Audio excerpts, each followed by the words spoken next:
मेरा नाम श्री मल्होत्रा है और मैं एमरेट्स हाउस की हूँ। सबसे पहले यहाँ पर उपस्थित आदरणीय प्रधानाचार्य जी एवं सभी मित्रजनों को सुप्रभात। आज मैं आप सभी लोगों के समक्ष देश के पूर्व राष्ट्रपति यानी प्रणब मुखर्जी जी द्वारा दिया गया भाषण जो कि हिंदी दिवस पर है, आप सभी लोगों के सामने उपस्थित करने जा रही हूँ।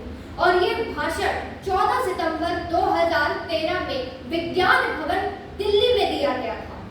उन्होंने कहा था कि देवियों और सज्जनों, हमारा भारत बहुत ही खूबसूरत देश है। क्यों?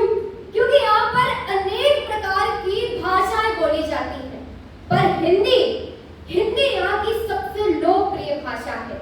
महात्मा गांधी, सुभाष चंद्र बोस जैसे देश के निर्माताओं ने हिंदी के माध्यम से देश की आजादी की लड़ाई लड़ी थी।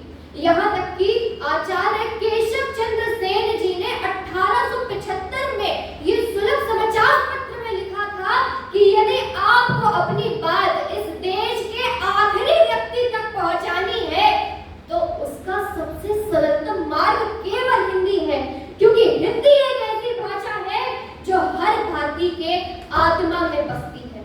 यहाँ तक कि जितनी भी जो सरकार है वो जो योजनाएं निकालती है उनका लाभ आम जनमानस तक पहुंचाने के लिए हिंदी का सबसे बड़ा योगदान रहता है। इसलिए हमें हिंदी भाषा को बढ़ावा देना चाहिए। यहाँ तक कि सभी तकनीकी और अंग्रेजी की पुस्तकों को हिंदी में अनुवादित करना चाहिए ताकि भारत का प्रत्येक व्यक्ति उसका लाभ उठा सके।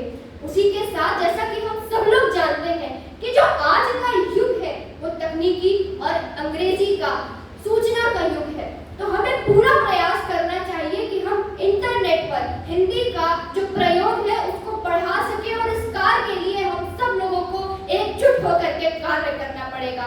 बल्कि हमें आपको इस देश के सभी व्यक्तियों को भी पूरा प्रयास करना चाहिए कि हम ऐसा कार्य करें जिससे हम अपने देश की भाषा और अपने देश को सम्मान दिलवा सकें।